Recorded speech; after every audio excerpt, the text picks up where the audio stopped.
Perfecto. En este momento voy a permitir grabar la reunión. Buenas tardes, estimados públicos, de parte de la Asociación Colombiana de Investigadores Urbanos Regionales, la Universidad del Atlántico, la Universidad Nacional Sede de La Paz. Somos los que estamos organizando este espacio en torno a los diálogos de planeación. Es un ciclo de conversatorios. Este es el cuarto ciclo de conversatorios en el cual hemos trabajado unas nuevas miradas de la investigación urbano-regional en el contexto del Caribe. Hoy vamos a profundizar un tema bastante neurálgico, que son el tema de riesgos de desastres, sobre todo en suelos de protección, en el ámbito del ordenamiento metropolitano. Pero a lo largo de estos ciclos que iniciamos en el mes de junio, hemos estado conversando y dialogando sobre las diferentes miradas desde el punto de vista de elementos teóricos y metodológicos de la investigación urbano-regional. Hoy, en esta ocasión, nos acompaña la profesora Mirna Arévalo Carbona. Ella es arquitecta, especialista en gestión estratégica del territorio, magíster en hábitat y se encuentra realizando estudios de doctorado en arquitectura y urbanismo. Actualmente es docente de la Universidad del Atlántico y tiene una amplia experiencia en materia de investigación relacionadas con el hábitat urbano. Esta presentación tiene un hilo conductor alrededor de el resto de, digamos, de espacios que hemos venido desarrollando en estos diálogos de planeación. El mes pasado, el profesor Luis Carlos Jiménez nos habló un poco de la reconversión productiva y el soporte del sistema urbano regional del Caribe. Nos tocó esa temática desde el ámbito general, colocando como escenario el caso de Valledupar y otros casos particulares en la región Caribe. En el número 3, los elementos alrededor del despojo y las tensiones de tierra fue el tema principal abordado por Rubén Gutiérrez.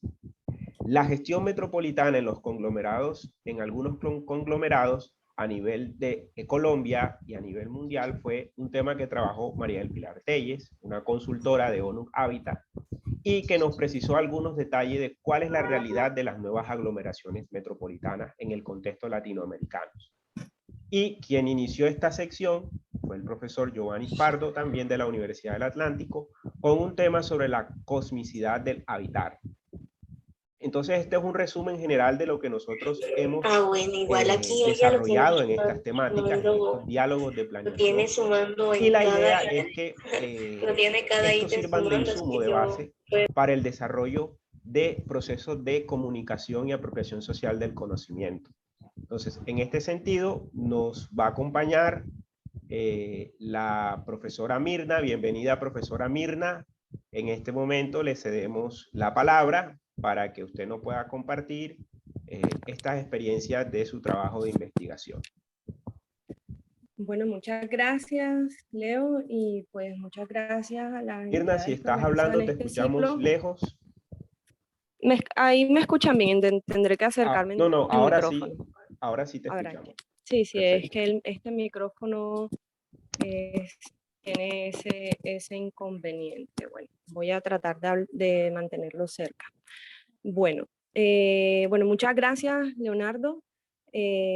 Agradezco también pues a los organizadores la oportunidad de mostrar esta investigación.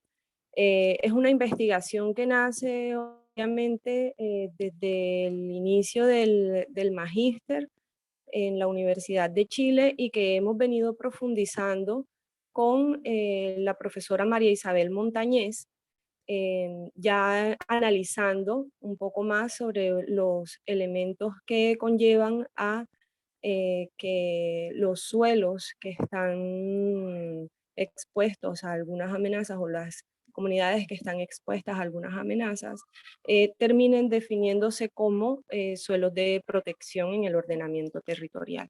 En este caso nosotros estamos enfocadas en el estudio en la ciudad de Barranquilla, pero pues desciende la territorialidad, solo que a nivel de a nivel de temática, es un tema que empieza a tener mucha trascendencia. ¿Me permiten un momento que el computador no me deja pasar las diapositivas?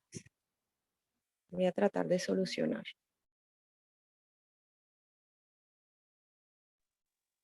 Ya era con el scroll. Bueno, entonces nosotros partimos obviamente del marco general que tenemos en la gestión de riesgos de desastres en Colombia, y es algo que es importante para poder comprender el hábitat en riesgos de desastres, ¿no? Estamos hablando obviamente de desastres de tipo natural o de tipo socionatural, ¿no?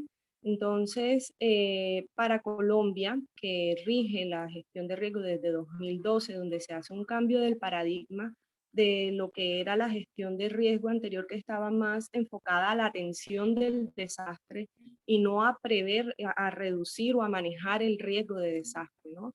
Se convierte entonces en una política de desarrollo en la que se permite garantizar la calidad de vida de las poblaciones y las comunidades en riesgo, ¿no? Entonces, obviamente está asociada a la planificación del desarrollo seguro, a la gestión ambiental territorial sostenible, y que al ser un proceso o estar visto como una política de desarrollo, obviamente implica unos procesos de participación. Es necesario entender para poder interpretar este tema, y es que la gestión de riesgo tiene un proceso, ¿no? Primero hay un conocimiento del riesgo donde se caracteriza, se analiza, se monitorea y se comunica el riesgo, ¿no? O se socializa, se da a conocer qué es lo que se entiende por riesgo. Existen luego a partir de ese conocimiento unas estrategias o unas intervenciones para reducirlo, y posteriormente lo que ya sería la preparación y ejecución de la respuesta y la recuperación que se maneja a partir del proceso del manejo de riesgos de desastre. Esto es importante entenderlo porque estos son elementos que luego en el ordenamiento territorial, que es lo que nos permite el desarrollo del territorio como tal, va a ser algo que implica, bueno, va a ser algo que nos va a dirigir el cómo se maneja o se incorpora en la gestión del riesgo dentro del ordenamiento territorial, donde obviamente no se contemplan todos los elementos de esta gestión, pero sí es importante tener en cuenta cuáles son cada uno de esos pasos o procesos que dentro de la incorporación del riesgo en el ordenamiento territorial es necesario tener en cuenta, ¿no? Entonces, en este momento estamos viendo una diapositiva que nos muestra en la parte de arriba cuáles son todos los procesos de la gestión del riesgo, ¿sí? Y en la parte de abajo, o clasificados en esas tres franjas, se indican cuáles son los, los procesos, las etapas del planteamiento, de la formulación del plan de ordenamiento territorial, ¿no? Entonces hay unas etapas en la parte del diagnóstico, hay unos pasos en la parte del diagnóstico del plan de ordenamiento territorial donde se nos permite reconocer esos escenarios de riesgo, delimitar esas características de las amenazas, identificar unos elementos de esas amenazas, de los elementos expuestos, perdón, a esas amenazas, y delimitar esa condición del riesgo, que básicamente esas etapas esa etapa de diagnóstico aporta a ese proceso del conocimiento del riesgo, pero no toda ella está solo delimitando ese conocimiento del riesgo, sino que más adelante, cuando se da la implementación del plan de ordenamiento territorial, hay unos estudios detallados para la implementación del POT, ¿no? Unos estudios en detalle donde se definen otras características de esos elementos expuestos. Es básicamente un estudio a una escala más pequeña de la que se estudia en el diagnóstico. Pero entonces, siguiendo con el proceso, la formulación del plan de ordenamiento territorial permite establecer cuáles son esas áreas de estudios detallados, ¿sí? En la etapa anterior, si bien es cierto, se hace una caracterización de las amenazas y solo se identifican los elementos expuestos, lo que empieza a causar un poco de inquietud en el que más adelante voy a explicar por qué, en el tema del conocimiento del riesgo, ¿no? Bueno, voy a permitirme pasar un poquitico, a ver si puedo explicarlo. Bueno, se tiene entendido por la definición en la ley 1523 de 2012, que el riesgo es prácticamente una combinación entre amenaza y vulnerabilidad, ¿sí? Cuando nosotros entonces revisamos esta parte, estamos viendo que en la implementación del plan de ordenamiento territorial solo se está teniendo en cuenta aquellos elementos que están expuestos y que la vulnerabilidad prácticamente se está analizando es cuando se está implementando el plan de ordenamiento, o sea que en la toma de decisiones, que es cuando clasifico el suelo, cuando propongo la clasificación del suelo, en la formulación del plan de ordenamiento territorial, hay elementos o características de esos elementos que no se están teniendo en cuenta, ¿sí?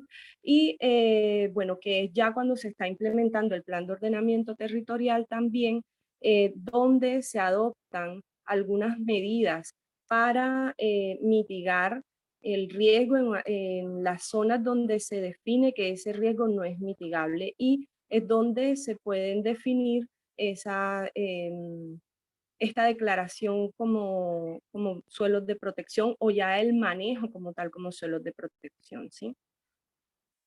Y que son estas básicamente en la formulación del plan de ordenamiento territorial, en la implementación del plan de ordenamiento territorial, que etapas o pasos que aportan a la reducción del riesgo. Prácticamente ninguna aporta al manejo de él, ¿no? Entonces, bueno, paso un poquito por aquí porque es necesario también entender cómo se concibe el riesgo de desastres en Colombia, ¿no? En Colombia el riesgo, y pues generalmente esto viene también definido desde los marcos a nivel global, ¿sí? Para el manejo del riesgo, se entiende el riesgo como aquellos daños o pérdidas potenciales o probables, ¿sí? Debido a algunos eventos o a unos fenómenos físicos de origen natural, socionatural, ¿sí? Que se dan en un tiempo específico y que obviamente están determinados por la sensibilidad o fragilidad, vulnerabilidad de esos elementos expuestos. En este caso, obviamente, estamos hablando de comunidades de personas que residen en estas zonas de riesgo. Entonces, la idea básica o el concepto básico que se tiene generalmente del riesgo es que el riesgo el riesgo es igual a la amenaza más la vulnerabilidad. Así es como una forma muy simple de entenderlo y de verlo, un concepto que es bastante complejo y que ya en el solo hecho de tratar de entender cómo es o qué influye, en qué nivel de estado, digamos, de influencia tenemos esas características que van a aumentar o a disminuir el riesgo, pues ya tenemos una complejidad muy grande, ¿no? Entonces, ya pasando a lo que tiene que ver con el caso de Barranquilla. En Barranquilla voy a ir mostrando un poquito cómo es el proceso, ¿sí? de cómo se desarrolla esta incorporación de la gestión del riesgo en Barranquilla. Y lo considero importante porque, bueno, aunque es la parte final del análisis, la idea de la conversación o del conversatorio es prácticamente como mostrar unos elementos de reflexión, ¿no? Es básicamente dar a entender que es todo aquello que está detrás del riesgo, ¿no? Que es todo aquello que nosotros podemos entender por la vulnerabilidad de los elementos expuestos. Bueno, entonces un poco en Barranquilla se parte desde el reconocimiento de las amenazas. Barranquilla reconoce básicamente dos tipos de amenazas, la que es por remoción de masas, que es la imagen que vemos a la izquierda, y por amenazas por inundación. Se reconocen solo 15 zonas de amenaza alta por inundaciones, donde esta amenaza quiere decir que se logran unas alturas de 1.5 a 3 metros de inundación en los arroyos, arroyos menores de la cuenca suroccidental. ¿Sí? Básicamente no se reconocen otras zonas, a diferencia o a excepción de las zonas de inundación que están cercanas al río Magdalena, ¿sí? Pero bueno, los que vivimos en Barranquilla conocemos que esa amenaza o esta inundación pues no solo afecta a ese sector suroccidental o a la cuenca suroccidental, y eso pues uno de los primeros elementos en los que uno puede empezar a reflexionar de cómo se reconocen estas amenazas. Y si vemos, básicamente lo que se reconoce es en el sector donde encontramos o hay una presencia de asentamientos de origen informal, ¿sí? Por otro lado, tenemos la amenaza de remoción de masas, donde se calcula que unas 3.500 viviendas es necesario aplicar un reasentamiento, ¿no? Porque están expuestos a muy alto nivel de amenaza por este fenómeno. Entonces, pues, si bien es cierto, hay un reconocimiento de las amenazas, puede que estén faltando algunos elementos todavía por reconocer. Posteriormente, en Barranquilla se hace, a diferencia de lo que dice la ley, ¿no? En la incorporación del riesgo, esa metodología que tiene indicada la ley respecto a la incorporación del riesgo, Barranquilla sí realiza un estudio de amenazas. ¿Sí? En Barranquilla en Barranquilla se realiza un estudio de vulnerabilidad y se reconocen a nivel de vivienda, a escala de vivienda, porque también hay otros factores como el institucional que se está reconociendo dentro de la vulnerabilidad. Se reconoce la vulnerabilidad social, económica y física de la vivienda y de las familias que están expuestas, ¿no? Pero solo de aquellas que están ubicadas sobre estas zonas de amenaza que están en los planos, en los mapas de amenaza. No hay como un reconocimiento de un completo del sector, ¿sí? Bueno, aquí me van a disculpar un poquito porque yo había programado que la presentación tuviera algunas animaciones, pero parece que no me está funcionando. Entonces, lo que quiero aquí mostrar es que aunque Barranquilla tiene proyectado todo este procedimiento, ¿no? De estudiar cada una de estas características que están aquí a la izquierda, el tiempo de la vivienda, la condición especial, de las personas, ¿no? La situación de desplazamiento, la afiliación a la seguridad social, ingresos económicos, ocupación, edad o dependencia de la persona, las características de la vivienda, características físicas de la vivienda, que esto tiene que ver más con la materialidad con la que está construida, y el estado de la vivienda, ¿sí? Realmente esto se vuelve como una sumatoria, ¿no? De todo a nivel de la manzana, ¿sí? Sin embargo, ellos plantean hacer unos mapas de vulnerabilidad y hacer unos mapas globales de la vulnerabilidad global. Resulta que cuando se consulta el plan de ordenamiento territorial no se tienen los mapas de vulnerabilidad, ¿sí? Ah, bueno, se me está haciendo las...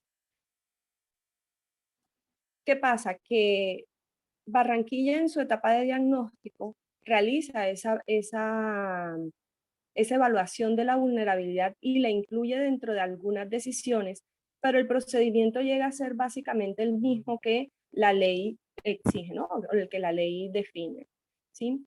Entonces resulta que al no hacer los mapas de vulnerabilidad realmente lo que se está teniendo en cuenta es como tal la exposición, o sea, esta definición de exposición que es el elemento que está localizado en la zona de riesgo. Pues algo que puede ser lógico, pero entonces surgen preguntas. Son personas las que están allí viviendo, son personas las que están definiendo su lugar de residencia en este sector. Bien o mal, ellos logran definir o logran solucionar su vivienda aquí. Entonces, ¿por qué solamente la decisión se toma con el hecho de estar localizado en esa zona, ¿no? Entonces, hay algunas cuestiones que es necesario seguir analizando. ¿Mm? Ahí existe entonces una preocupación porque el nivel de detalle también o la escala en la que se definen estos estudios son unas escalas macro.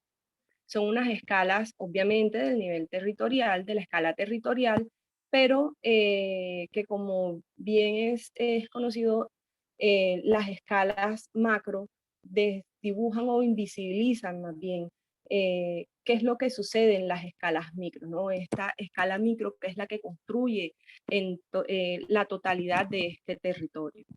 Entonces, también existe esta preocupación respecto a que es posible que al desconocer la particularidad o el detalle, pues, de lo que surge o sucede en cada una de estas zonas, el por qué las personas terminan tomando la determinación de vivir allí, de solucionar su vivienda allí, se puedan empezar a reproducir unos riesgos. Tal es digamos, la situación que todos sabemos, la medida que se toma, la medida de reducción de riesgo que se toma en estos sectores es canalizar el arroyo, ¿sí? Entonces, perdón, entonces, el hecho de canalizar el arroyo y solo el cauce del arroyo puede llevar a desconocer otros factores como por ejemplo cómo es el desagüe del terreno, cómo llegan las aguas de los terrenos aledaños hacia este cauce, ¿no? Y bueno, son otros elementos que también voy a estar explicando un poquito más adelante con la reflexión.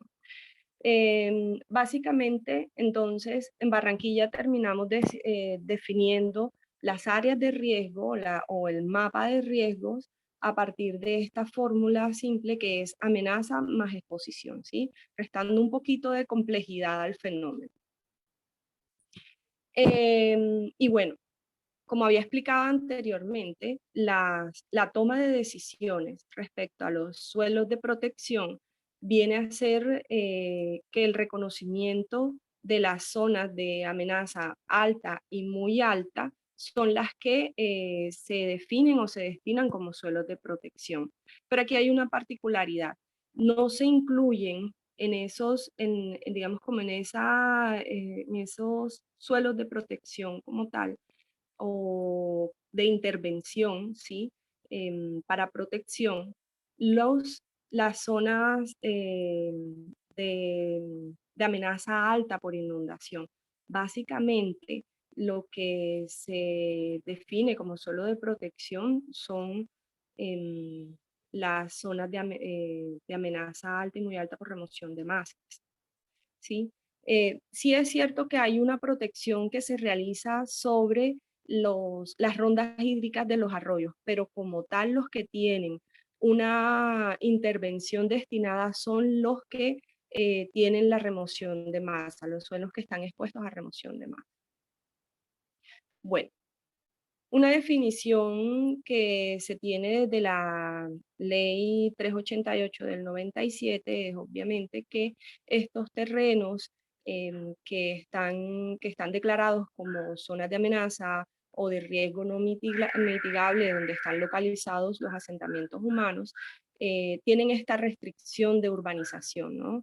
De todas formas, es una medida que se toma para proteger a la población y es una medida que se toma para organizar o para definir unas condiciones del desarrollo, ¿no?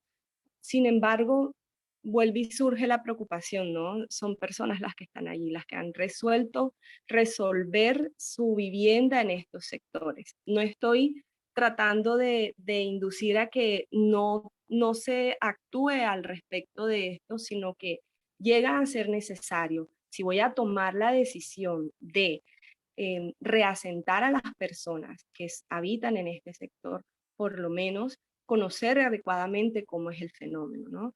El tema con esto es que generalmente tenemos como unas medidas hegemónicas, ¿no? Unas medidas que se dan por sentado. Pienso en áreas de riesgo, la solución automáticamente debe ser suelos de protección, pero debería existir un análisis más profundo para poder definir cómo este riesgo se está presentando, ¿no? En qué medida o qué hace que ese riesgo no sea mitigable, ¿sí?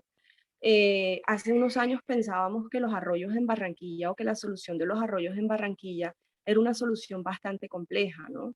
Y hoy por hoy hemos visto que ese paradigma puede ir cambiando, ¿sí? Solo es cuestión de llegar y analizar un poco más el cómo puede ser estas soluciones, ¿no? Entonces siempre nos casamos como con unos discursos que nos permiten ir más allá de esto, ¿no?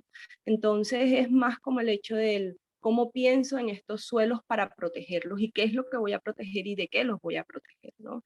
En Barranquilla estos suelos de protección surgen como una medida para incrementar el espacio público. Son 300 hectáreas las que se van a incrementar, ¿no? Entonces, estos suelos de riesgo, de que no se pueden urbanizar, se definen como espacio público y se definen dentro de la estructura ambiental de la ciudad como parte del sistema de parques, de zonas verdes y de áreas recreativas de la ciudad, ¿no? Entonces esas son como esa parte de las medidas que se permiten intervenir o que permiten la intervención, ¿sí? Entonces, a partir de esto, eh, podemos ir analizando también lo que a raíz del marco de Sendai se puede entender como la gestión del riesgo, ¿no? De todas formas, todavía en el marco de Sendai, pues obviamente tenemos claro que es a partir de 2015, posterior pues a lo que es nuestra ley de gestión de riesgo en Colombia que se da en 2012. Es a partir del marco de Sendai donde también se hace una ruptura de ese paradigma que venía con el marco de acción de Yogo, donde se tenían que gestionar los desastres. Ya a partir del marco de Sendai se incluye la gestión de riesgos de desastres, ¿sí? Ese manejo o esa comprensión, ¿sí? De esos riesgos. Que debe también desarrollarse a partir de la gobernanza, la inversión en la resiliencia y aumentar la preparación. Para, un momento que esto a veces se me bloquea. Ya, perfecto. Para evitar esos impactos negativos en los asentamientos, ¿no? Y que son asentamientos vulnerables y que tienen una resiliencia reducida. Sigue viéndose el riesgo como un factor que afecta al desarrollo sostenible. Y el marco de Sendai ya ve la gestión de riesgo como una implementación de políticas dedicadas a disminuir estos impactos negativos.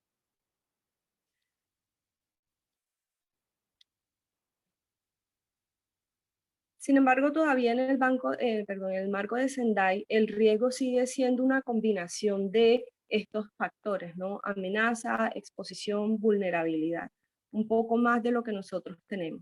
Pero el riesgo viene a ser todavía la probabilidad de pérdidas y siempre el concepto de riesgo está asociado a unas pérdidas. En este caso, el marco de Sendai ya lo entiende como aquellas pérdidas que son de difícil cuantificación. Los procesos de evaluación de riesgo no alcanzan a comprender o a medir en su totalidad las pérdidas probables, ¿no? Es lo que podría afectarse a partir de la ocurrencia de un evento peligroso. Hay un micrófono abierto, ¿sí? Y que están en permanente como en permanente peligro, ¿no? Que está presente siempre en un asentamiento. Bueno, sin embargo, hay unos elementos en Sendai que avanzan un poco más y es que ellos tratan de definir unos elementos adicionales para poder comprender este concepto. Es un concepto que además es difícil de medir, ¿no? Es difícil de comprender. Entonces, indican que es un elemento que el riesgo puede ser dinámico porque puede aumentar o disminuir la capacidad de respuesta, la capacidad de absorción de una comunidad. Es invisible porque, puede tener unos elementos de impacto que no pueden verse, que están ocultos, que no alcanzan a medirse dentro de los métodos o de los instrumentos de medición que existen actualmente. Y además dicen, permítame un momento, que es emergente y es complejo porque siempre están creándose nuevos riesgos, ¿sí? No me voy a concentrar en los otros elementos por lo que el tiempo siempre es muy corto. Bueno, si nosotros analizamos este concepto a raíz de la visión de Beck, de Ulrich Beck en el 98, vamos a ver que Ulrich indica que el riesgo es un escenario ficticio, ¿sí? Es irreal, realmente, por el hecho de que se ve como una probabilidad. Es posible que sucedan unas pérdidas, es posible que se manifieste una situación peligrosa, una situación que corresponde a una causa-efecto, ¿sí? La causa obviamente es el hecho de estar expuesto a un riesgo y el efecto es esa probabilidad de que ocurra algo peligroso, ¿no? O algo que modifique las condiciones de vida de las personas, ¿sí? Sin embargo, él siempre nos indica que esto como tal, el riesgo como tal, viene de la racionalidad científica, ¿no? Se identifica a partir de la comunidad científica, de unos argumentos de esta comunidad científica. Lo ve entonces como un escenario futuro de donde se derivan unas decisiones que se toman en el presente, pero que son visibles a partir de los estudios que se realizan en la comunidad científica, y es que básicamente esto que les estaba comentando aquí anteriormente, que existen unos métodos, unas metodologías, unos instrumentos para medir esto. Entonces, la responsabilidad básicamente de poder detectar o de poder definir con claridad cómo es ese riesgo está definida por lo que la comunidad científica ha podido desarrollar. Bueno, otro elemento que se puede traer para la reflexión es la definición o el modelo, mejor dicho, de resiliencia que desarrolla Susan Core, que ella ve básicamente el elemento o la gestión del riesgo, ¿no?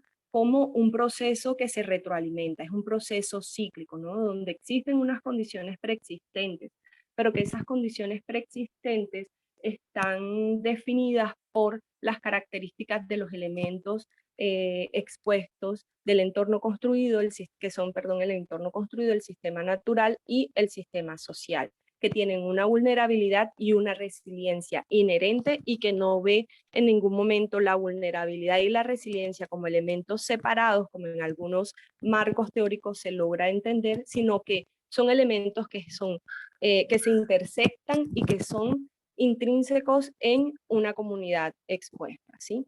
Entonces, para ellos el proceso viene a ser de si se presenta un evento, ¿no? Dependiendo de las características y dependiendo de las respuestas de afrontamiento de la comunidad, existe un impacto mayor o menor en esa población, ¿sí? Este impacto puede que exceda la capacidad de absorción de la comunidad, puede que no lo exceda, puede que lo exceda si no existe una resiliencia adaptativa ante estos fenómenos, ¿no? Una respuesta ante ellos que es como básicamente un aprendizaje que las comunidades van asumiendo conforme van enfrentando todas estas situaciones. Entonces, esto va a definir obviamente el grado de recuperación, si es alto o es bajo, y van a existir dos medidas, mitigación o preparación, y que van a estar siempre volviendo a condicionar estas condiciones preexistentes, ¿no? Que van a estar siempre siendo un aprendizaje para volver a retomar la vida o el equilibrio que existía antes del evento y que nos va a ayudar a mitigar o a preparar pero todo obviamente va a depender del cómo se desarrolle ese proceso.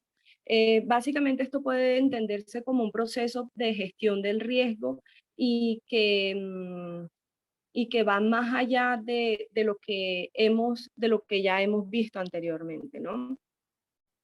Otro elemento de reflexión se concentra en la vulnerabilidad, y esto es un concepto que se toma desde la investigación, desde mi investigación en el magíster, donde se alcanza a entender que la vulnerabilidad es un estado que influye, que configura realmente no las características del elemento expuesto, sino la calidad de las interacciones de esos elementos expuestos. Ya estamos hablando más de unas condiciones sistémicas, ¿no? De una perspectiva de esta situación o de este fenómeno como sistémico, ¿no? Entonces, dejamos de entenderlo como, como las características de los elementos y más como su funcionalidad, la funcionalidad entre esos elementos, las relaciones que existen en esos elementos, que es algo que en la actualidad no está reconocido aún por la comunidad científica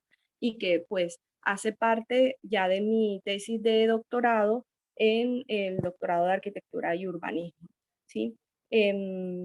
Realmente la vulnerabilidad viene a ser esa interacción entre los elementos que están definidos desde la escala macro o que influyen desde la escala macro, como la pobreza, como los planes de ordenamiento territorial, como por ejemplo la exposición o las amenazas, ¿no? Y ya en la escala micro, esa escala micro que se entiende como la vivienda, su entorno inmediato o el barrio como tal, que tienen un sistema social definido, que tienen una estructura social definido, que tienen una estructura económica definida también y ya desarrollada a partir de algunas condiciones sociales que también se entienden, ¿no? De un entorno construido que tiene unas características y que incluye esa fuente del riesgo.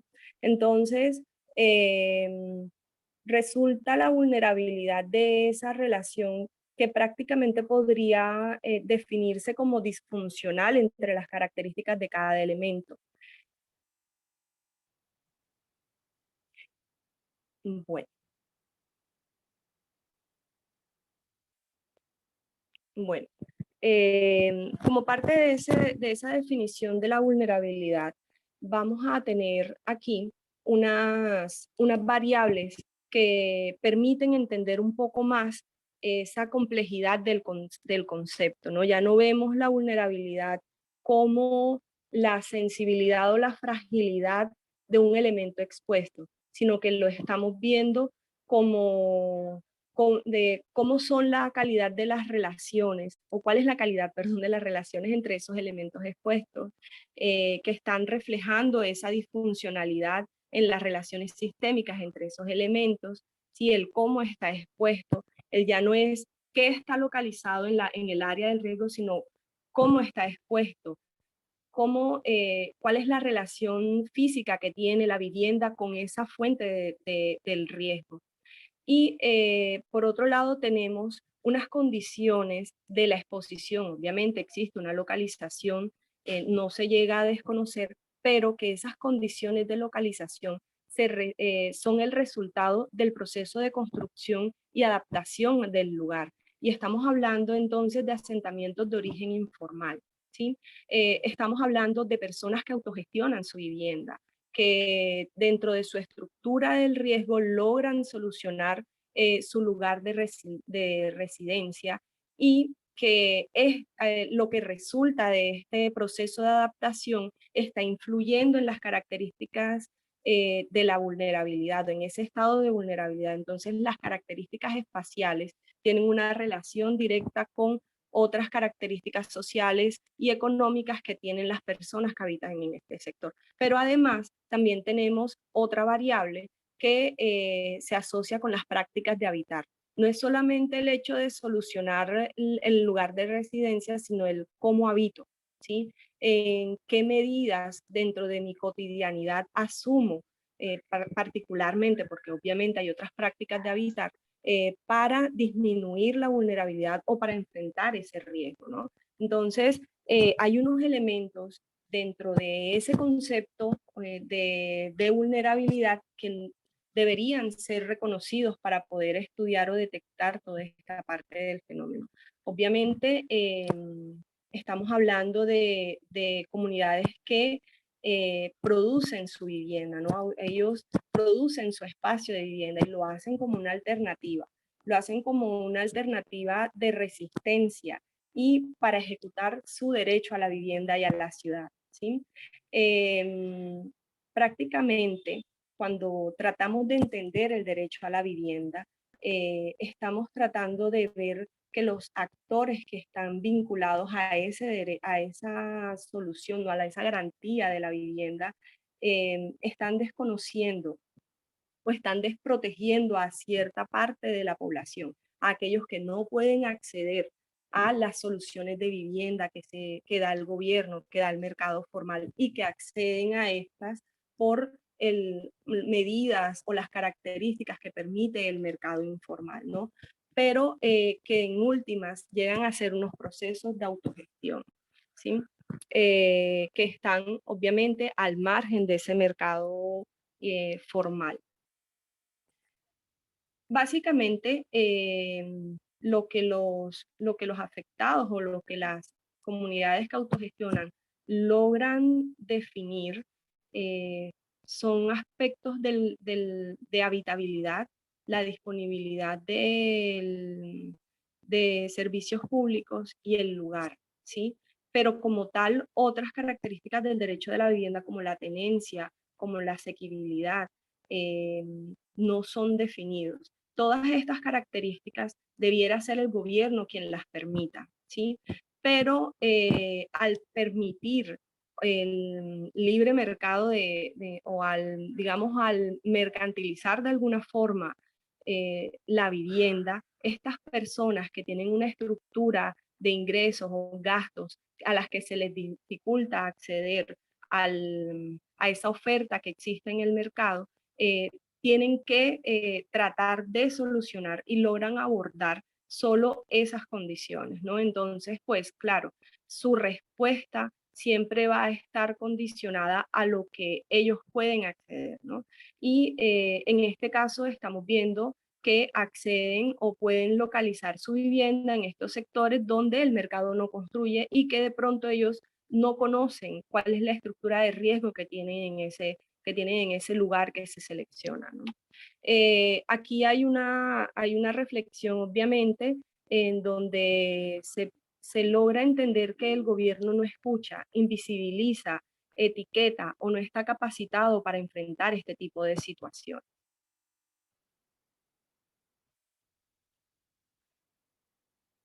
Particularmente, la forma como se logra solucionar o como se logra autogestionar, autoproducir esta vivienda, son bajo condiciones de un sistema de drenaje, ¿sí? Digamos como con unos patrones de exposición frente a la fuente del riego y con unas tipologías edificatorias, ¿sí? Que están relacionándose con unos sistemas de drenaje, con unas áreas permeables o no permeables, en donde, digamos, el suelo pueda absorber de alguna forma las inundaciones en este caso, y, y el sistema de drenaje si está o no estructurado bajo una infraestructura, ¿no? También tenemos un estado de deterioro y unas características constructivas que es necesario vincular siempre, además desde digamos, como teniendo en cuenta cómo las personas pueden dar solución a esta vivienda, ¿no? Bajo qué condiciones, quiénes intervienen en la construcción de la vivienda, con qué materialidad se construye y cuál es, digamos, como el estado de deterioro evolutivo que tiene esta vivienda. Si bien ustedes ven aquí hay una vivienda que tiene unos materiales reciclados en la siguiente imagen, hay una vivienda que puede tener unos materiales un poco más industriales, pero que de pronto la forma como está construida la vivienda y el sector donde está localizada impide que esa vivienda tenga un buen estado y pues obviamente esto va a afectar las condiciones de vida de las personas.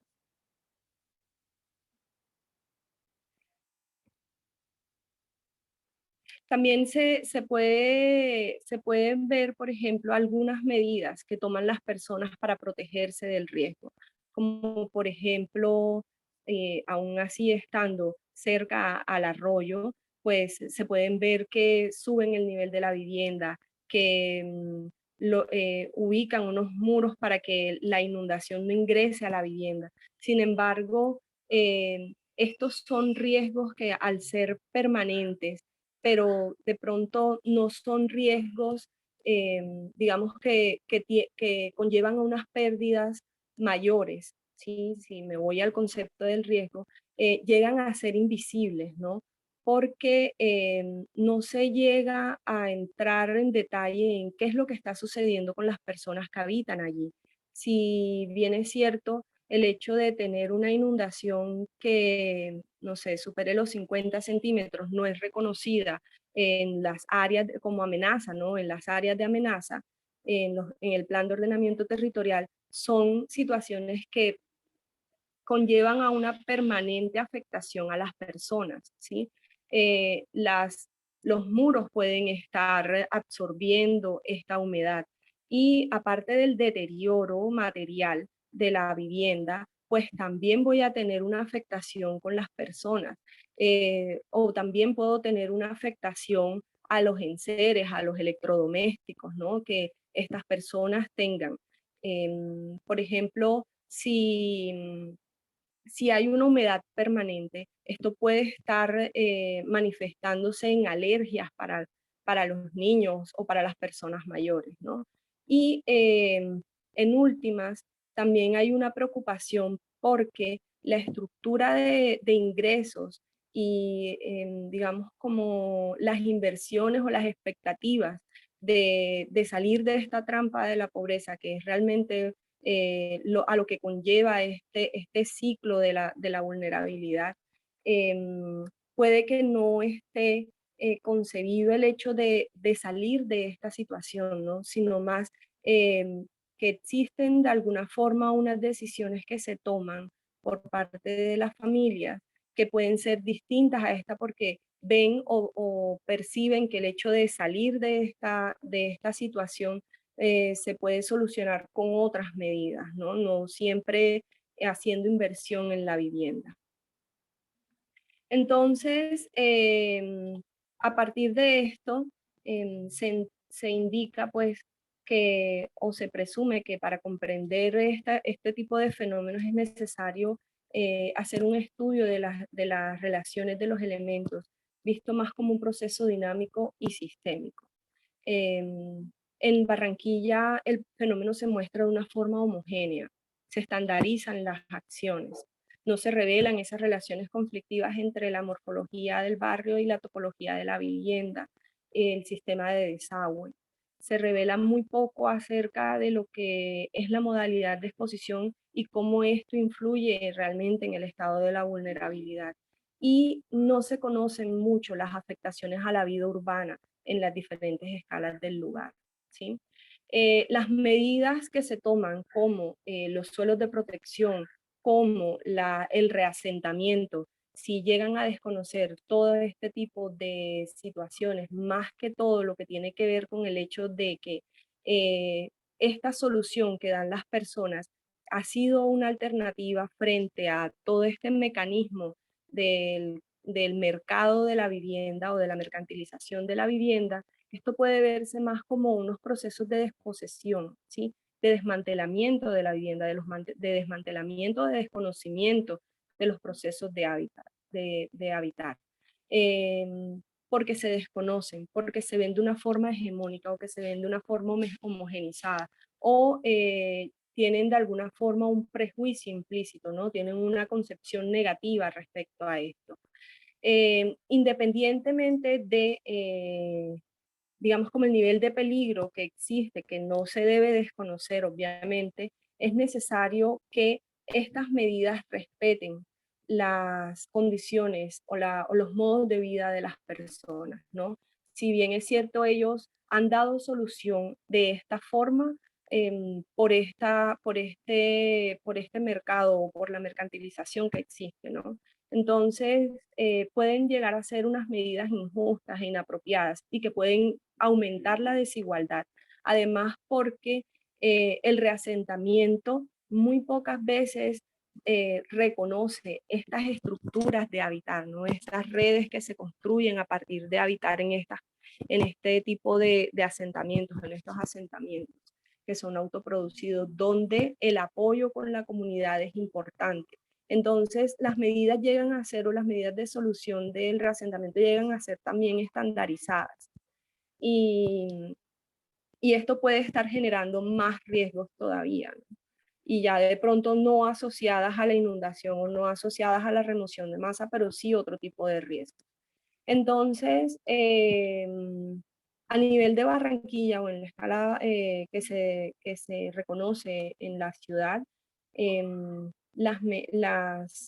los suelos de protección sí tienen como una destinación de usos, ¿sí? Permítanme un momento. Bueno, el uso principal es obviamente la conservación de los suelos. Se tiene que hacer una revegetalización con especies nativas para fortalecer esa estructura ambiental y se permite la recreación pasiva o contemplativa. También hay unos usos complementarios que tienen que ver con la infraestructura de apoyo a las actividades de recreación activa y pasiva, pero no se especifica qué tipo de infraestructura se debe realizar. Sin embargo, también hay unas situaciones que se presentan cuando se definen los suelos de protección, y es que no se define cuáles son los riesgos no mitigables. Simplemente se destinan estas zonas de protección a las zonas de muy alta y alta amenaza, ¿sí? Surge siempre la duda, ya para finalizar, de cómo desde este instrumento, desde los instrumentos de planificación, se garantiza que estos suelos de protección son seguros para su uso, ¿no? Ya en este caso para su uso como espacio público. Obviamente la implementación de esto conlleva un reasentamiento, un desalojo de las personas que habitan allí, pero luego estas zonas de amenaza se van a utilizar como espacio público.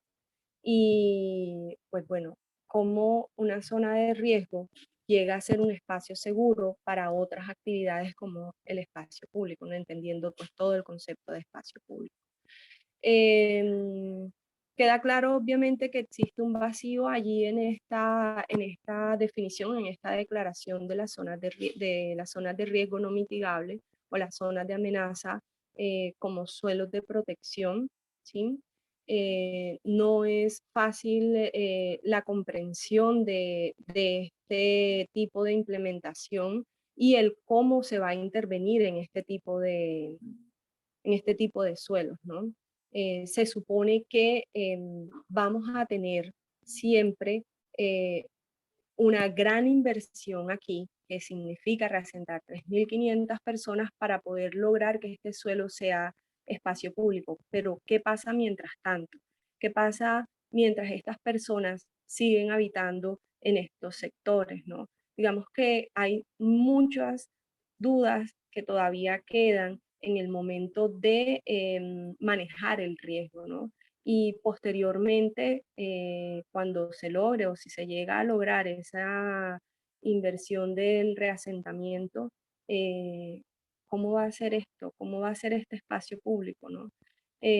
Siempre la reflexión que nosotras desde la investigación hemos querido manejar es que, digamos, la implementación de estos instrumentos llegan a tener unos impactos, y llegan a tener unos impactos en los modos de vida de las personas, que en este caso está asociada a unos desastres, y que es necesario entenderla desde distintas escalas territoriales, desde distintas escalas del hábitat, como un proceso integral que procede o que es originado desde un proceso de apropiación, de participación, ¿sí? de las comunidades que terminan decidiendo su lugar de residencia en estos sectores. Y pues bueno, esos son todos los elementos de la reflexión. Leonardo, no sé cómo es el paso a continuación, si se abre un espacio para preguntas. Veo que en el chat. Sí, muchas ¿Sí? gracias. Muchas gracias a, bueno, pues habían 35, ahora hay 28 personas conectadas. Sí hay algunas intervenciones acá en el chat. Muchas gracias, Mirna, por compartirnos esta experiencia, estas reflexiones, aproximaciones del trabajo que vienen adelantando. Principalmente, sí, vamos a hacer un bloque de intervenciones. Por favor, pueden levantar la mano. Antes, yo me gustaría, digamos, precisar que los elementos que recoge el trabajo presentado por las profesoras Mirna y María Isabel eh, tienen pues una connotación muy particular. En la mayoría de ciudades latinoamericanas se concentran este tipo de escenarios o espacios en donde los asentamientos informales se ubican en estas zonas con cierto tipo de vulnerabilidad. Y creo que el contexto que nos presenta Mirna nos invita a hacer una reflexión bastante particular de qué se puede hacer o qué mecanismos se establecen. Hay algunos en la parte normativa, otros en algunas particularidades, pero sí me gustaría que el público en este momento tiene, antes de darle la palabra a Juan Carlos Ramos Bello, que es el que la tiene levantada, voy a pasar a leer algunas reflexiones que están en el chat. Mirna, vamos a hacer unas intervenciones, 3 intervenciones con las lecturas del chat. Tú das la respuesta y después seguimos con otro bloque de intervenciones. Rodrigo Escobar Holguín hace esta pregunta: ¿cómo es la dimensión temporal de este tema? El POT es para qué periodo, qué horizonte temporal abarca. Me imagino que habla de referencia a el caso de estudio que me imagino es Barranquilla. También dice Rodrigo Escobar, hace una intervención: autogestión de vivienda como salida debido a las fallas del sistema económico en la distribución de la tierra, de vocación urbana habitable. Si se modifica el sistema económico para mejorar el acceso a la tierra habitable, estaría acabando la raíz del problema. Mejor acceso, es decir, permitir una mayor equidad en el acceso a tierra habitable, de modo que no sea necesario ocupar áreas de riesgo. Sigue Rodrigo: las medidas de reasentamiento se tendrán que reconocer las redes comunitarias de las relaciones entre familias. Esto implica conocer la dimensión social y antropológica del problema. No se trata simplemente de salvar un número de vidas, sino de salvar comunidades conformadas y operantes. Me queda duda el concepto de remoción de masas aquí aplicado. Tenía la impresión de que los arroyos en Barranquilla son inundaciones torrenciales súbitas. ¿Cómo se diferencia entonces la remoción de masas de las inundaciones? Son las preguntas que desarrolla el asistente Rodrigo Escobar Holguín. Y bueno, le damos la palabra. Tenía la mano levantada Juan Carlos. No sé si va a intervenir. Adelante, Juan Carlos. Muchas gracias, profesor Leonardo. Felicitaciones a Mirna. La verdad, este es un tema complejo y lo miro desde las características que nosotros tenemos en la ciudad de Montería, como una ciudad intermedia que también, pues, al igual que muchas ciudades del Caribe, pues, presentan esta serie de problemáticas, ¿no? Y son problemáticas complejas porque están asociadas, fíjense, a todo el problema de la violencia, a todo el problema de las migraciones rurales, urbanas, y a veces, de pronto, desde los planes de ordenamiento territorial hemos observado algunas políticas. En el caso específico de Montería, 6.200 soluciones de vivienda fueron implementadas desde el año 2012 y se dieron unos procesos digamos, de reasentamiento de algunas comunidades que estaban sobre el río, que estaban sobre unas zonas de alto riesgo. Pero fíjense que a partir de este tema de la pandemia, esos sectores que fueron deshabitados hoy volvieron a esa misma característica. Esto quiere decir, mis queridos amigos, que esto se vuelve como un tema cíclico. Y se vuelve cíclico por las mismas características socioeconómicas, como lo decía, en alguna de las causas raíz que tienen estos temas. Entonces, dentro de las políticas pueden existir, pero es que hay una realidad social y una realidad económica fuerte, y es la segregación, es la pobreza que embarga la mayor parte de las ciudades del Caribe, y esta va a ser la constante que va a afectar y va a determinar y va a ser de pronto una de las reacciones, ¿no? Que mientras el suelo sea costoso, mientras no existan oportunidades de vivienda y existan estos sectores que son susceptibles a las invasiones, pues por lógica, por mucha política, por mucho reasentamiento, el problema vuelve otra vez a su origen.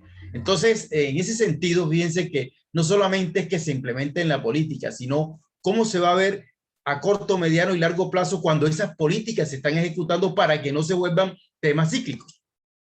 Dejo allí por el momento. Juan Carlos, muchas gracias. Juan Carlos, su afiliación es la Universidad de Córdoba. Juan Carlos, ¿de qué área nos podrías contar un poco, como también como para romper un poquito el hielo? Al igual que, Bueno, que el compañero que intervino en el chat, Rodrigo Holguín, nos puede dejar ahí también como su relación institucional o si está independiente. Bueno, sí, he venido participando en algunas reuniones de la CIUR, en algunos eventos, y bueno, me ha interesado y son divulgados desde la Universidad de Córdoba, del Departamento de Ciencias Sociales, desde la maestría en Ciencias Sociales. Y bueno, quiero felicitarlos a ustedes, al doctor Luis Carlos Jiménez, por eso, pues, para compartir y volvernos como temas que son, digamos, tienen algo en común en el Caribe. Cuando nosotros tenemos la oportunidad de hacer recorridos, Montería, Sincelejo, Cartagena, Barranquilla, Valledupar, Santa Marta, Riohacha, vamos a encontrar precisamente estas temáticas como las que están impactando en el desarrollo urbano. Y nosotros hemos hecho algunos trabajos en cuanto a la configuración de las ciudades, especialmente en Montería, mirar un poco este tema de la marginalidad urbana, la segregación socioespacial, y nos preocupa porque, digamos, esto viene con la tradición de la violencia del departamento de Córdoba desde los años 80, 90, 2000, y uno comienza a hacer análisis sociodemográfico y de impacto en el desarrollo urbano, el surgimiento de asentamientos urbanos marginales, y hay una como correlación entre esos elementos. Y por eso me preocupa un poco porque las tendencias, fíjese, la pandemia va a generar más pobreza, va a generar más miseria, más desempleo. Entonces, esto va a ser como una categoría que emerge no solamente para el estudio, sino para comprometer un poco las instituciones públicas que tienen presencia en la búsqueda de soluciones y alternativas. Y quiero también agregar algo, Leonardo. Y estamos ahorita, en este momento, en muchas regiones del Caribe, algunas zonas en alto riesgo y está en alerta roja, los ríos Sinú, San Jorge, parte de acá del sur de Bolívar. ¿Y por qué? Porque fíjense que las lluvias, ¿verdad? Están aumentando el caudal y están poniendo pues a consideración los denominados puntos críticos, y nos sorprende algo. Cuando vienen, ¿quién tiene que tomar decisiones de fondo? Entonces dice, no, es el municipio, no es el departamento, no es la corporación, no, es la agencia de riesgo. Entonces, la institucionalidad, el Estado como tal, entonces como que no asume su función, sino que se las va delegando a otras instancias. Entonces, a uno le duele porque es la gente la que sufre, es la gente la que se afecta cuando ya pierden la vivienda, cuando pierden sus cultivos. Entonces, no hay ayudas contundentes porque van a seguir en ese clima, pues, o digamos, en esa realidad de la pobreza, la miseria, y van a aumentar porque pasan de ser pobres, digamos, a ser mucho más pobres. Entonces, nos duele eso, nos duele porque desafortunadamente la institucionalidad pierde el ejercicio y de pronto no hay una coherencia, una consistencia en que las políticas tienen que ser integradas de acuerdo a las funciones que tienen cada uno de los entes territoriales. Entonces, nos preocupa, y yo creo que es interesante este ciclo de conferencias porque pone entredicho, pues, una realidad que nosotros vivimos, palpamos y observamos a diario. Gracias, Leonardo. Muchas gracias, Juan Carlos. Bueno, no veo manos levantadas. No sé si Mirna das respuestas a estos interrogantes que te acaban de impulsar mientras animamos al público. No sé, Rodrigo, si quieres compartir algo. Sí, por favor. Claro. Yo como respuesta a tu solicitud, yo soy un arquitecto, planificador regional y urbano con una maestría y estoy pensionado. Trabajé durante casi toda mi vida de trabajo en la Corporación Autónoma Regional del Valle del Cauca y naturalmente me ha interesado muchísimo este tema. A mí me parece que es un tema que es por lo que veo, por lo que ha sido expuesto por la profesora, el tema ha sido tratado de una manera más bien, digamos, superficial en el POT. No, es decir, se están tratando sus manifestaciones, las manifestaciones de la situación de riesgo, pero no se están tratando, no se están encontrando las causas. No habría que ver directamente el POT, pero aquí habría que comenzar por el sistema hidrográfico. Y después del sistema hidrográfico, el sistema de recolección de aguas lluvias. Entonces, de eso todavía no hemos sabido nada y según lo que parece, no se trata en el POT. Entonces hay deficiencias en el POT. Pero también yo coincido con la persona que acaba de intervenir en decir que el problema clave es el acceso a la tierra urbanizable. El sistema de mercado que funciona muy bien en muchos otros asuntos, evidentemente en el caso de la tierra urbana como bien transable, no funciona porque falla por la distribución. Mucha población se queda sin acceso a la tierra urbana y urbanizable y entonces tiene que acudir a urbanizar tierra que no debiera ser ocupada. Eso es por ahora. Muchas gracias, Rodrigo, muy amable. Adelante, Mirna. Sí, en la medida de lo que estaba diciendo, es cierto que una de las soluciones puede ser eso a la vivienda, ¿no? Cuando se restringe el acceso a la vivienda, pues obviamente las personas tienen que solucionar su derecho, ¿no? Tienen que solucionar su necesidad de alojamiento, ¿sí? Y obviamente esta necesidad de alojamiento se realiza a partir de la apropiación de un lugar, generando unas redes en este lugar, generando unas condiciones o unas respuestas a unas condiciones espaciales, ¿no? Entonces, como arquitectos nosotros comprendemos lo que significa adaptarnos a un lugar, a unas condiciones espaciales de un sitio. Si además este sitio tiene unas condiciones que implican unos gastos mucho mayor de lo que puedo invertir, obviamente la respuesta va a ser sensible, ¿no? Va a ser más frágil. Pero aquí lo que siempre, y es la preocupación que tenemos también en la investigación, es que digamos, la vida cotidiana, las prácticas de habitar de las personas, que también están condicionadas por esa estructura de gastos o ingresos que ellos tienen, es la que impide que las personas salgan de esta trampa de la pobreza de alguna forma, ¿no? El hecho de, aparte de tener unas condiciones económicas y tener que estar enfrentando constantemente una situación que te demanda unas inversiones, hace que la situación se agrave o se incremente, ¿no?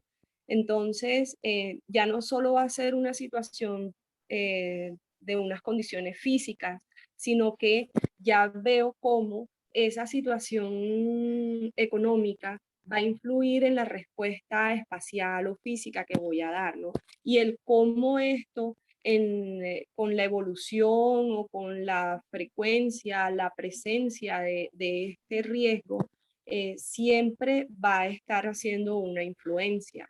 Entonces, hay algo que siempre sucede con los procesos de evaluación de la vulnerabilidad, y es que ven el fenómeno como un proceso estático.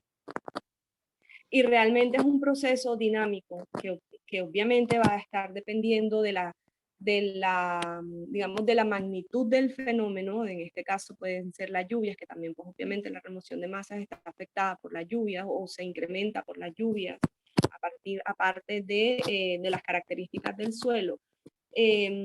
Nosotros vamos a... permítanme un momentito.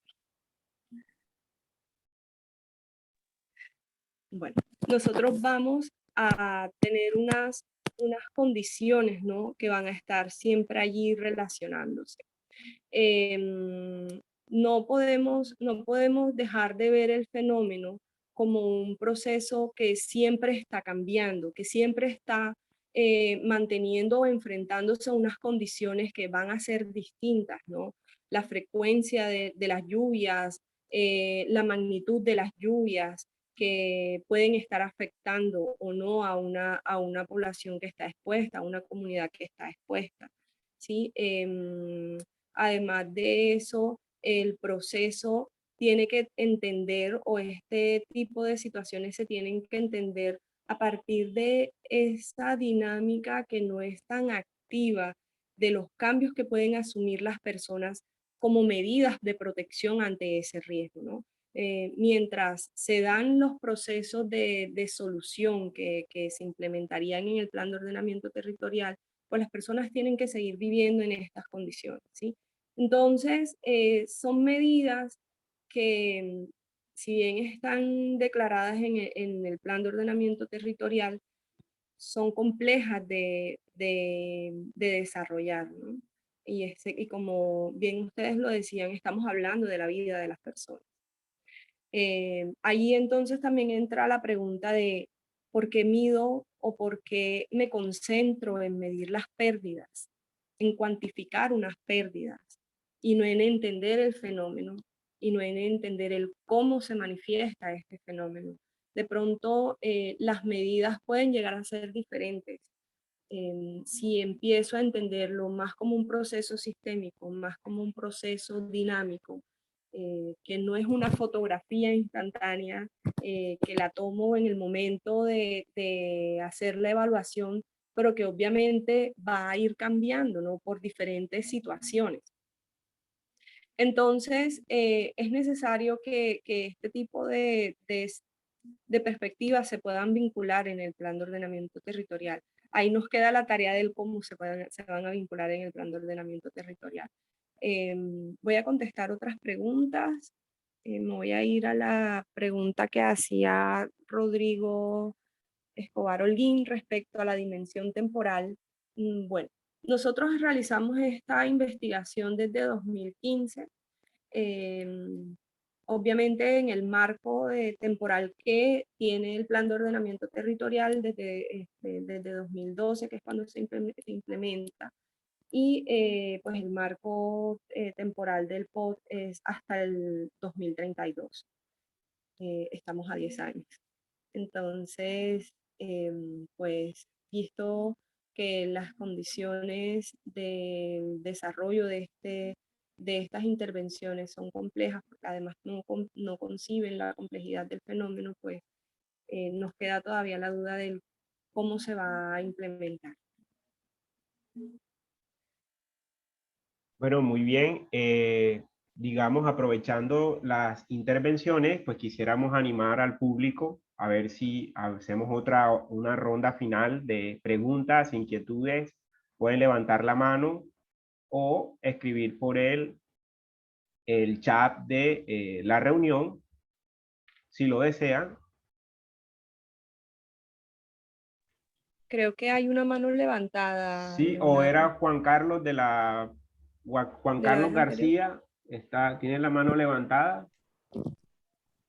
Sí, muy buenas noches, ¿cómo han estado? Muy bien, Voy Juan a ser muy Carlos. puntual en las dos preguntas, agradeciéndole a la profesora la tremenda presentación que nos hizo. La primera es, ¿cómo se pueden definir las variables para tratar o para trabajar en temas de cambio climático en el modelo que tú nos has presentado? Y lo segundo es preguntarte si la resiliencia o las resiliencias que se desarrollan con los procesos de prevención pues se pueden relacionar, por ejemplo, con temas como la reducción de violencia ante la posible o probable calidad de vida mejorada de las poblaciones que se pueden afectar. Esas dos preguntas, profesora. Muchísimas, muchísimas gracias.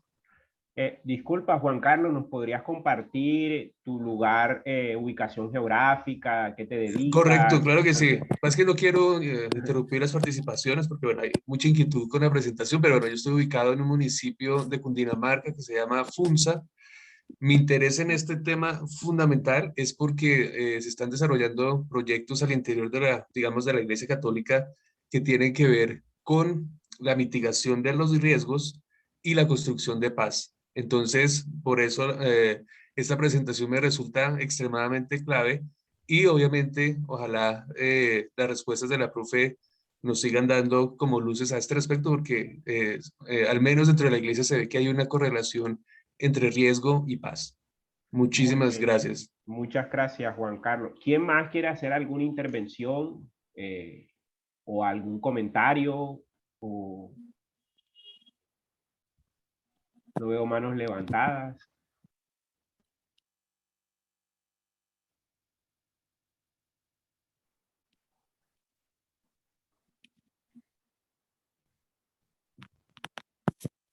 Mirna, yo quisiera una pregunta final. Yo como ya que no hay, bueno, más Sí.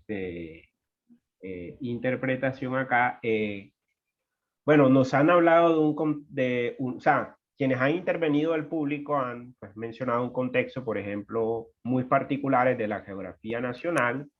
Y la pregunta sería, cómo este modelo de análisis puede servir para empezar a diseñar unas estrategias de políticas públicas para, digamos, más que prevención o mitigación, sino conocer cómo son las dinámicas de esos riesgos en contextos metropolitanos o urbanos digamos, en zonas incluso con influencias, pues, de cuencas hídricas que pueden tener estas características como las mencionó ahora Juan Carlos. Entonces, esa sería como para animar la intervención. Por acá Rodrigo también nos deja una pregunta, eh, la voy a compartir en el chat general, la voy a leer. Si el horizonte temporal llega al 2032, hay en el POT de Barranquilla proyecciones de población desagregadas en términos de ingreso económico para saber cuál va a ser la población que potencialmente tendría que ocupar zonas de riesgo. La demanda de vivienda de interés social es la última pregunta que nos hace el colega Rodrigo Escobar. Ok. Adelante, Mirna.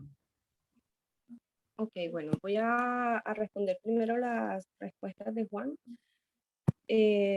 Bueno, respecto al cómo poder vincular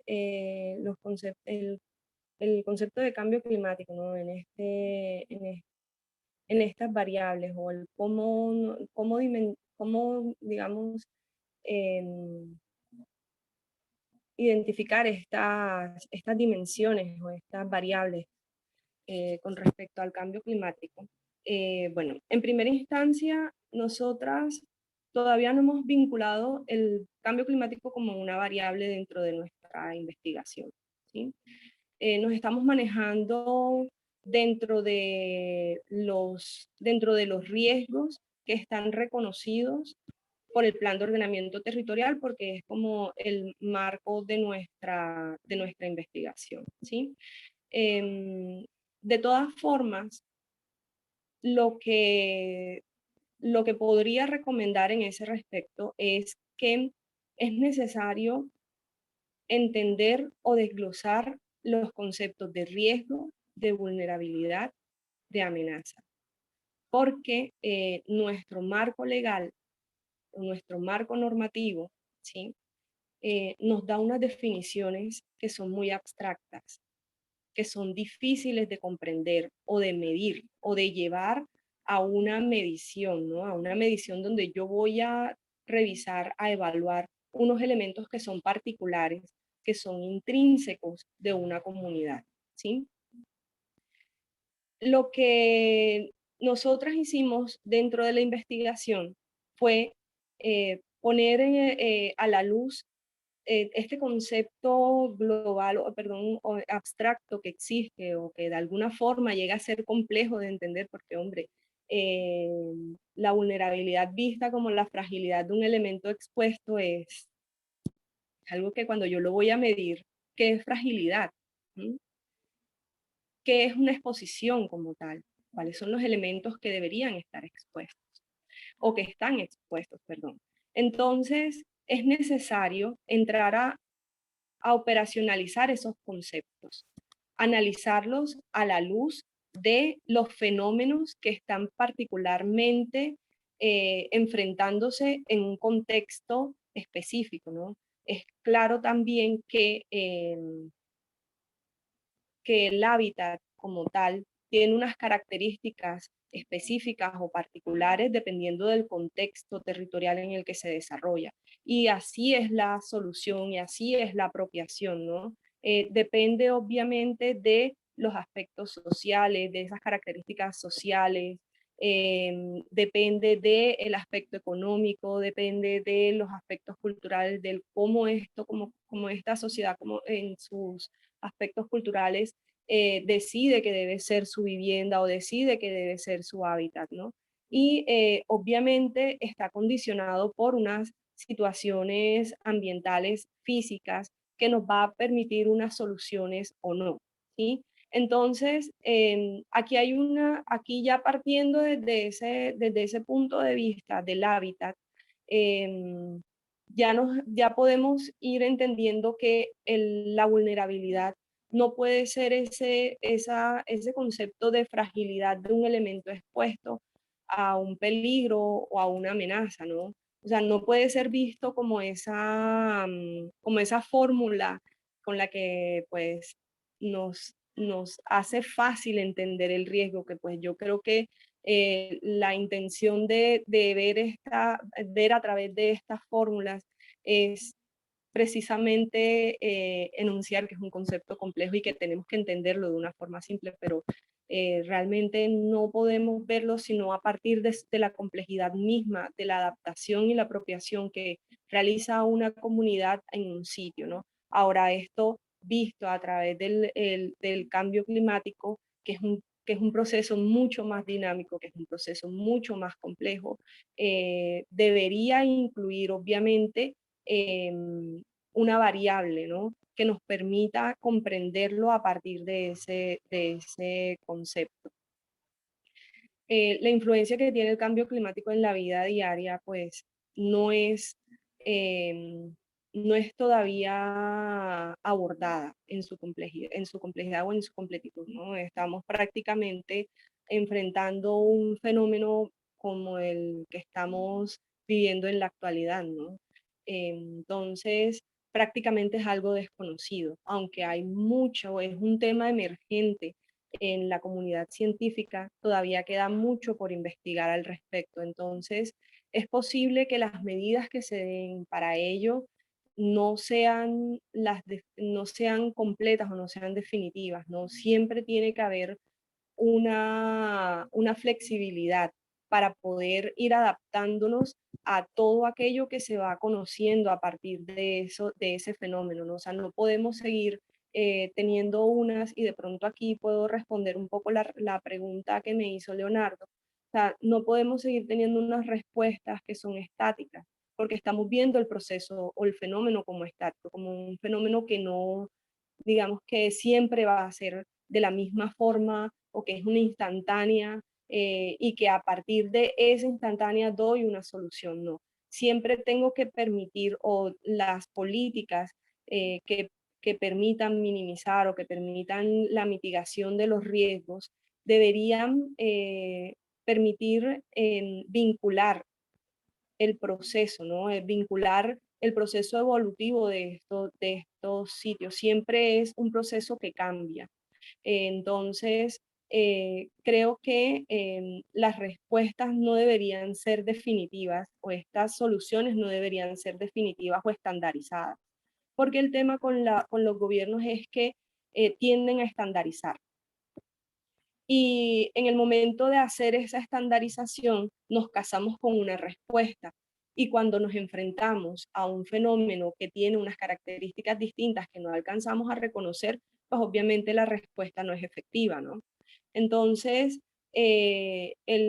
pienso yo que debe ser un proceso de constante estudio, de constante análisis, y que debe ser un proceso que asimismo, como se desarrolla la vida, tiene que ir dando unas soluciones, ¿no? No es una solución definitiva la que se tendría que abordar. Y respecto a la otra pregunta que hacía Juan Carlos, que tiene que ver con la resiliencia, ya cuando los procesos de reasentamiento se han definido, ¿sí? Se supone que cuando ya se da una respuesta de reasentamiento, los riesgos se minimizan. Pero resulta que la respuesta que se dio con el reasentamiento produjo otro riesgo, que es el riesgo de la violencia, ¿no? Creo que esto surge a partir precisamente del hecho de no conocer adecuadamente el fenómeno, de verlo de esa forma homogénea o estandarizada, en el que no se estudian las particularidades de cada fenómeno. Entonces, desconocemos cómo son las estructuras sociales cómo es la estructura social de esa comunidad, desconocemos cómo resuelven ellos el día a día, ¿no? El cómo se han apropiado a unos sectores, además que no le hemos tampoco incluido la dimensión temporal, Leo, que de todas formas las generaciones también tienen unas perspectivas de vida que son diferentes, unas expectativas de vida que son diferentes. Y como dimos una respuesta a unas condiciones, no alcanzamos a conseguir que hay unos cambios, ¿no? Que hay unas variaciones y que en esa evolución, pues, al no permitir la flexibilidad, pues se están desconociendo algunas otras situaciones. Creo que por eso Kutter indica que el proceso tiene que ser cíclico y de una permanente retroalimentación, ¿sí? Siempre tengo que estar en constante preparación, siempre tengo que estar en constante mitigación, porque el riesgo varía. Puede que ya el riesgo no esté netamente asociado a la sensibilidad de la vivienda, ¿sí? Sino ya asociado a unas condiciones sociales o a unas condiciones económicas. Entonces, ese aprendizaje siempre tiene que permitirse. Por eso el proceso, como lo dice el marco de Sendai, tiene que generarse a partir de unos procesos de gobernanza. Entonces, tiene que haber una participación activa de todos los actores. Tiene que haber siempre una retroalimentación y tiene que haber una resiliencia adaptativa de estos fenómenos, porque no podemos estar siempre dándole una solución a una situación cuando esa situación en la solución misma puede cambiar y puede estar enfrentando otras situaciones que de pronto la comunidad no puede absorber y no puede adaptar. Creo que me quedó una pregunta por fuera, Leo, no sé, no me acuerdo muy bien. Aquí la tenemos con la pregunta de Rodrigo Escobar. Sí,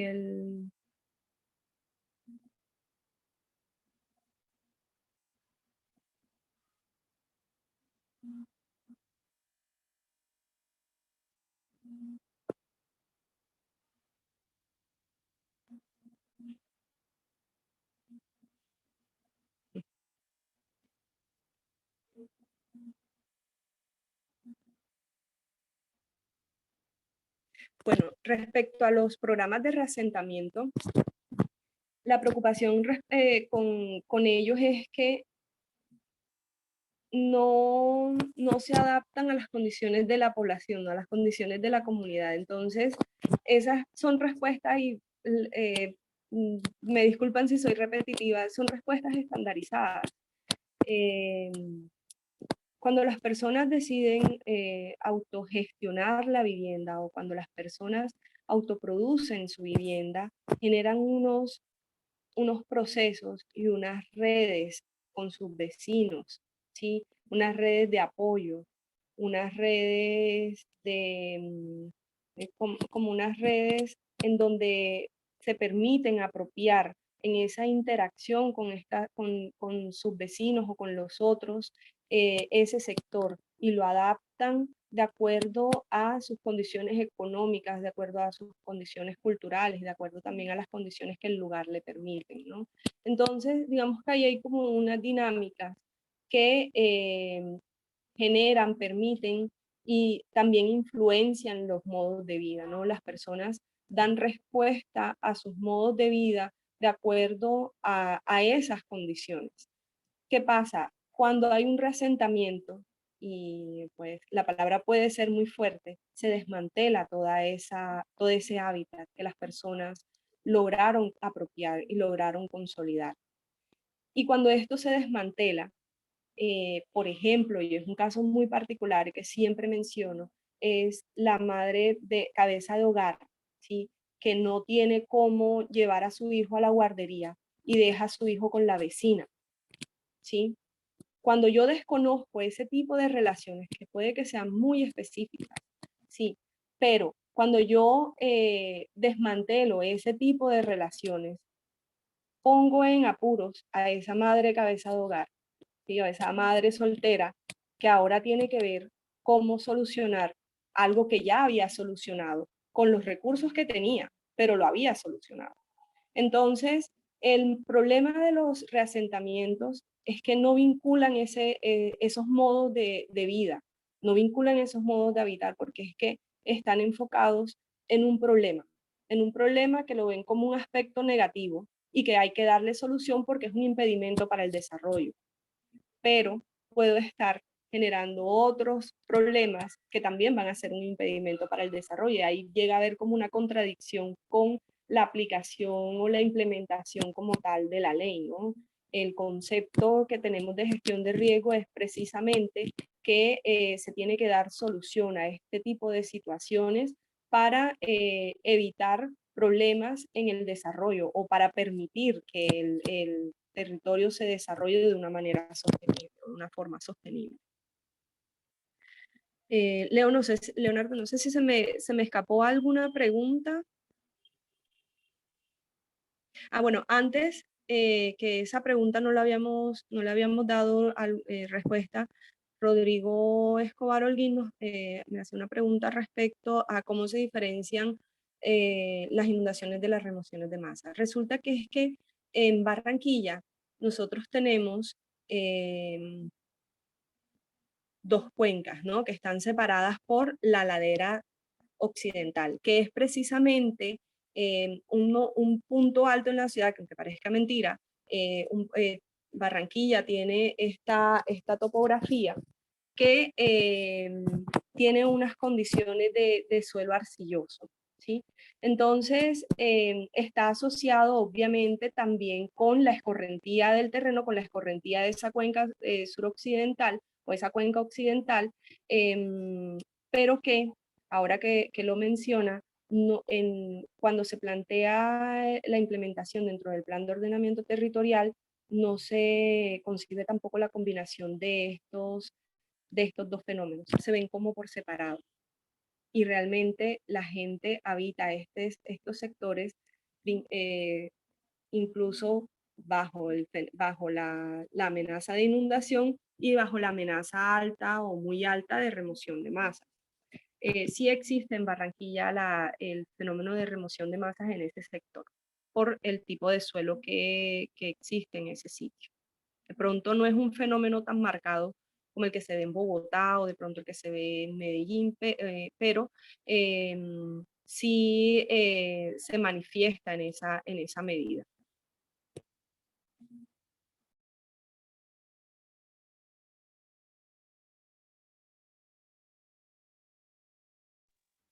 Bueno, Leo, no sé si alguien más tiene alguna otra duda o si de pronto Mirna, alguien quiera una aclaración.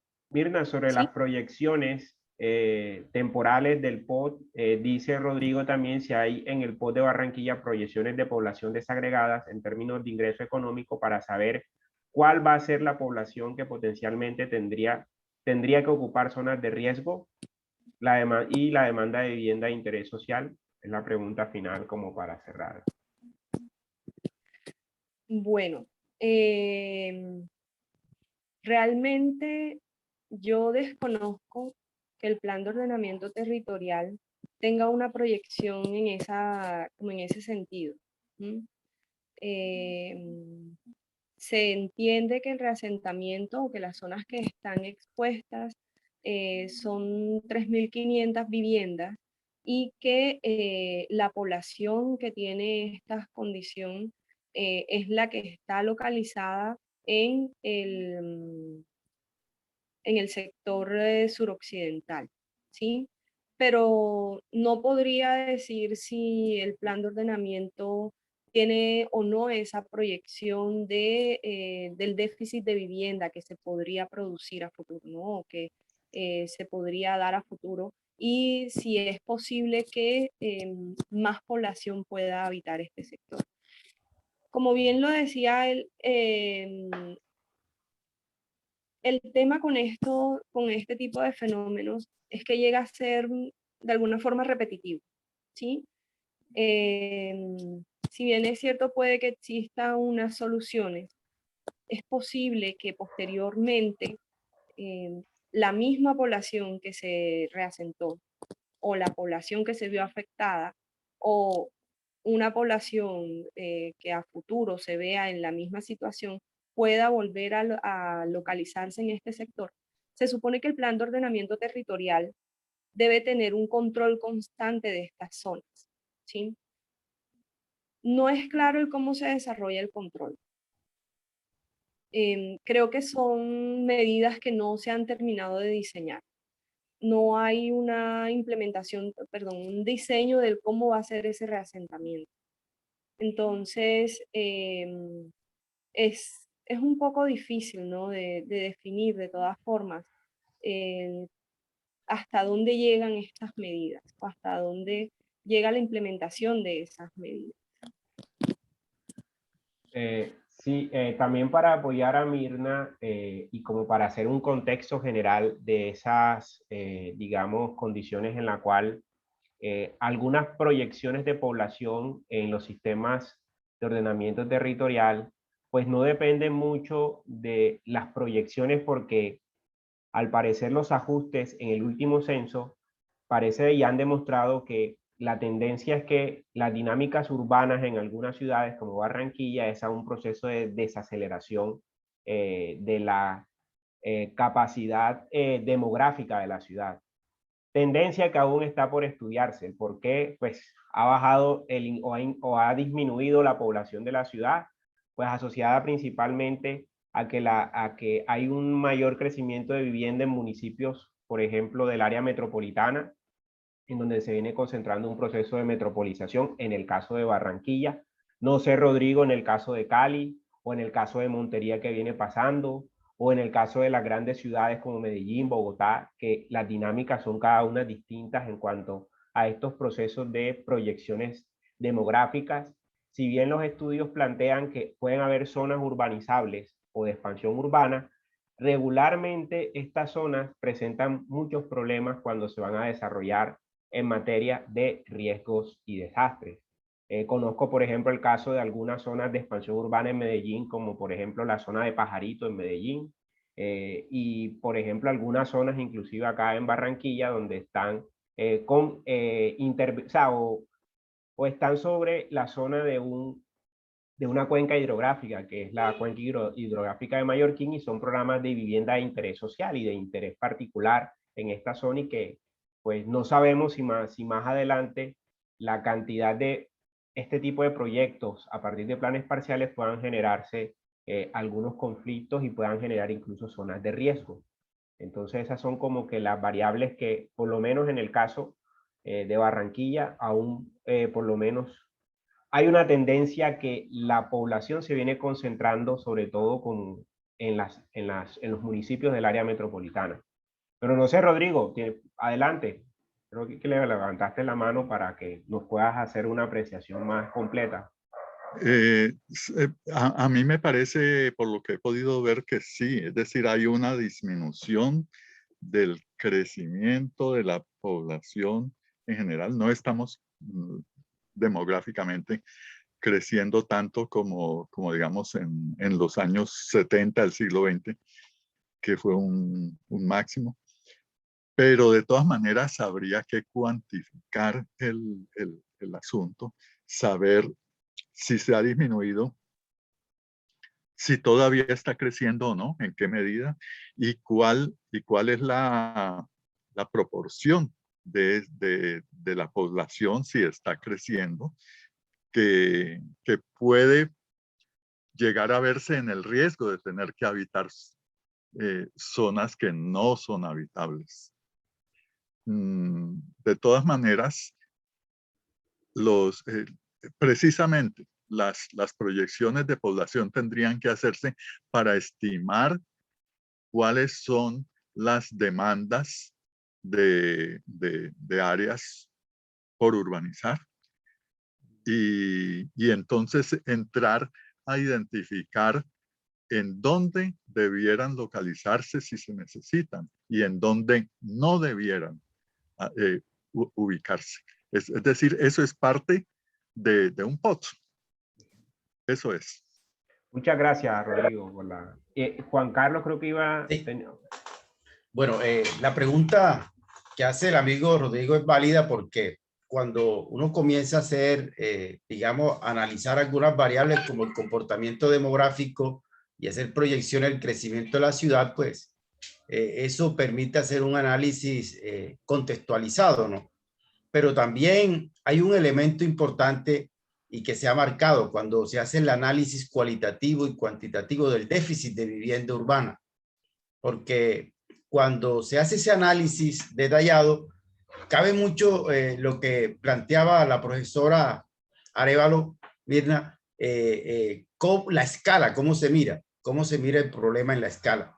Y allí también se pueden hacer proyecciones sobre los costos, las inversiones que se requieren, los puntos que realmente, pues, digamos, deben intervenirse a corto plazo como esas zonas de alto riesgo, ¿verdad?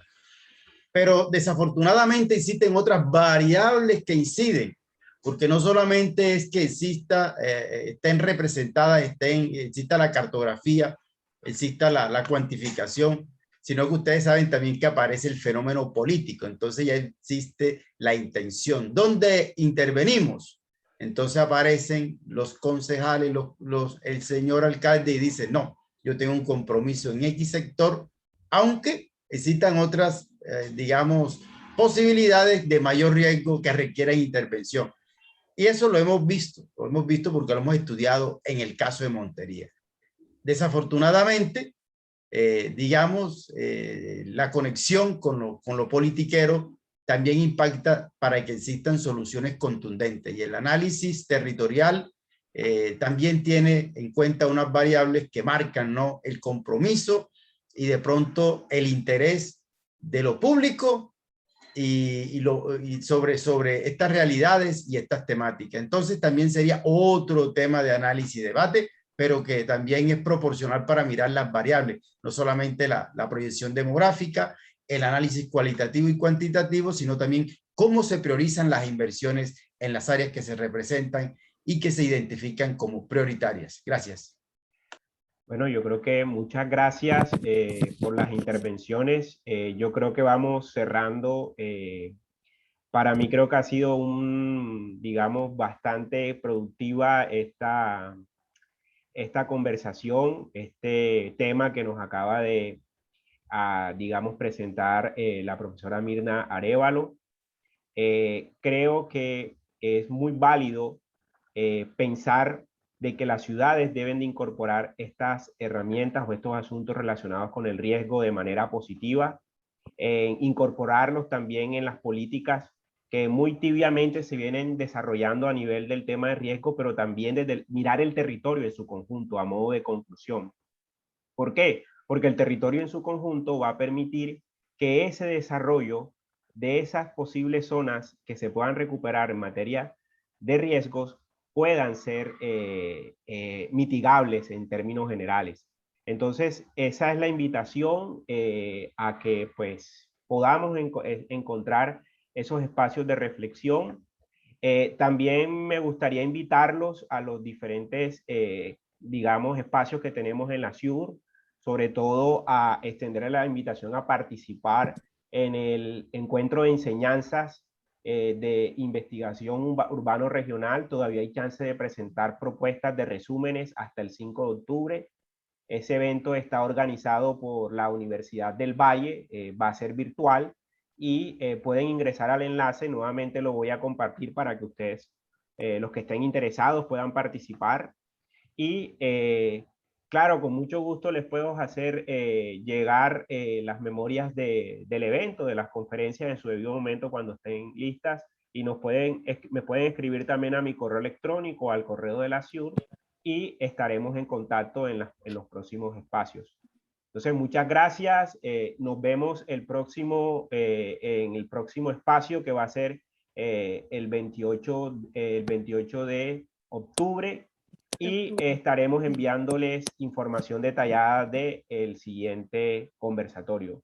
Muchas gracias y cordial saludo. Buenas noches. Gracias, Mirna, y gracias a todos los que participaron. Leo. Gracias gracias por el espacio. Bueno, yo quería anotar una última cosa, que ya veo que todos están saliendo, Sí. pero una última cosa para terminar la reflexión. La respuesta de vivienda, generalmente que se da desde los gobiernos, desde las alcaldías, tiende a ver siempre es como el déficit, ¿no? A partir de esta situación de la tenencia. ¿Se tiene o no se tiene una vivienda, cierto? Pero hay otras características que se tienen que dar solución dentro del derecho de la vivienda, y que es un compromiso que los gobiernos hicieron y asumieron, ¿no?, a nivel global. Entonces, pues sí, es necesario empezar a integrar otros conceptos cuando se dan este tipo de soluciones. Y bueno, finalmente, muchas gracias por el espacio, de verdad, muchas gracias por las intervenciones, también enriquecen un poco la dinámica, la reflexión que estamos desarrollando nosotras dentro de la investigación, y pues, bueno, sería hasta otra oportunidad. Bueno, muchas gracias, saludos y éxitos. Un abrazo. Saludos.